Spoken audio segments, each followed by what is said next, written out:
দেখো, আজকে আমরা পড়ব যে ভারতের প্রাচীন ভারত আধুনিক ভারতের আগে এবং আধুনিক ভারতের পরে, মানে আধুনিক 1857 আগে এবং 1857 পরে যে বিভিন্ন বই এবং বইয়ের যে লেখকগুলো ছিলেন তাদের নিয়ে আমরা আলোচনা করব। ঠিক আছে? বিভিন্ন বই এবং বইয়ের লেখকগুলো দেখো। বইয়ের নাম হচ্ছে তুয়াফুত উল মহউদ্দিন মুহাউদ্দিন, এ গিফট টু মনোথিসিস, ঠিক আছে? এই গিফট টু মনোথিসিস কে লিখেছিলেন? রাজা রামমোহন রায়। ফার্সি ভাষায় লেখা হয়েছিল 1804 সালে, একেশ্বরবাদ সমর্থনে রচিত।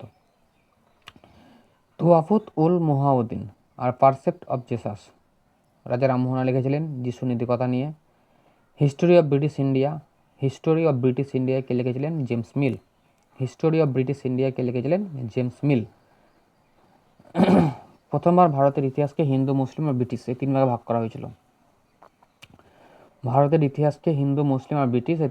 করা হয়েছিল। আর হচ্ছে বর্ণ পরিচয় কে লিখেছিলেন? ঈশ্বরচন্দ্র বিদ্যাসাগর। বাংলার ভাষার ভিত্তিপ্রস্তর আদর্শ পাঠ্য বই। ঠিক আছে? তো বর্ণ পরিচয় লিখেছিলেন ঈশ্বরচন্দ্র বিদ্যাসাগর। এবার আমি চলে যাব ন্যাশনালিস্ট ইরা, জাতীয়তাবাদী যুগের সাহিত্য। দেখো, নীলদর্পণ লিখেছিলেন দীনবন্ধু মিত্র। নীলকর সাহেবদের অত্যাচার নিয়ে রচিত হয়েছিল। এটি ইংরেজিতে অনুবাদ করেন মাইকেল মধুসূদন দত্ত। এছাড়া আনন্দমঠ বঙ্কিমচন্দ্র চট্টোপাধ্যায়, সন্ন্যাসী বিদ্রোহের পটভূমি, বিখ্যাত বন্দে মাতরম গানটি এই উপন্যাসের অংশ। তারপরে আছে the Indian war of independence 1857 কে লিখেছিলেন? বি.ডি. সাভারকর। এখানে কি ছিল? 1857 সালের মহাবিদ্রোহকে ভারতের প্রথম স্বাধীনতা যুদ্ধ বলেছিলেন 1909 সালে। এটা কখন হয়েছিল? 1909 সালে বলেছিল, মানে 1909 সালে বলেছিল, কিন্তু বিদ্রোহটা হয়েছিল 1857 সালে। আমরা জানি যে poverty and un-British rule in India দাদাভাই নওরোজি লিখেছিলেন ওয়েলথ ডেন থিওরি। প্রথমবার এই বইতে বৈজ্ঞানিকভাবে ব্যাখ্যা করা হয়। ইকোনমিক হিস্টোরি অফ ইন্ডিয়া কে লিখেছিলেন? আর.সি. দত্ত। শুধু এইটুকুন। গীতা রহস্য লিখেছিলেন বালগঙ্গাধর তিলক। আর হচ্ছে the arctic home in the Vedas, Balgangadhar Tilak. আর্যদের আদি বাসস্থান সুমেরু অঞ্চল ছিল, এই তত্ত্ব রচিত। অর্থাৎ the arctic home of Vedas কে লিখেছিলেন? বালগঙ্গাধর তিলক। ঠিক আছে? হিন্দ স্বরাজ লিখেছিলেন Mahatma Gandhi. My experiment with truth Mahatma Gandhi, গান্ধীজির বিখ্যাত আত্মজীবনে মাই এক্সপেরিমেন্ট উইথ ট্রুথ খুবই important. The discovery of India কে লিখেছিলেন? Jawaharlal Nehru. Glimpses of old history কে লিখেছিলেন? জওহরলাল নেহেরু। অর্থাৎ ইন্দিরা গান্ধীকে যে লেখা একটা চিঠির সংকলন, মানে এটাই গ্লিমসেস অফ অল্ড হিস্টোরি, এটা লিখেছিলেন জওহরলাল নেহেরু। ইন্দিরা গান্ধীকে লেখা তার চিঠির সংকলন।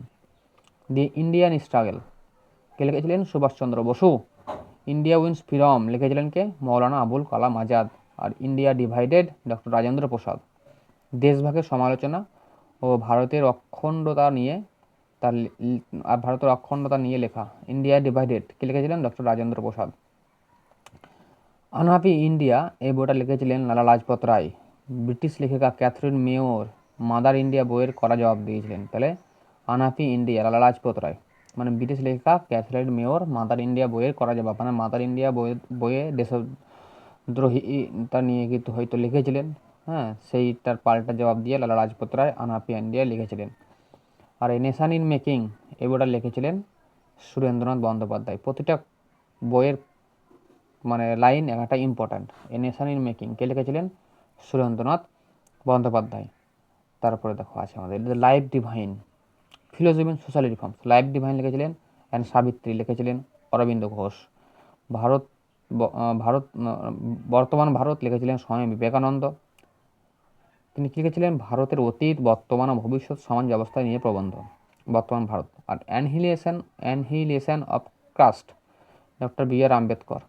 বর্ণপ্রথা ও জাতপাতের তীব্র সমালোচনা করে লেখা বই 1936 সালে। ঘরে বাইরে এই বইটি লিখেছিলেন কে?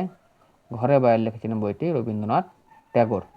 ঘরে বাইরে এই বইটি লিখেছিলেন রবীন্দ্রনাথ ট্যাগর।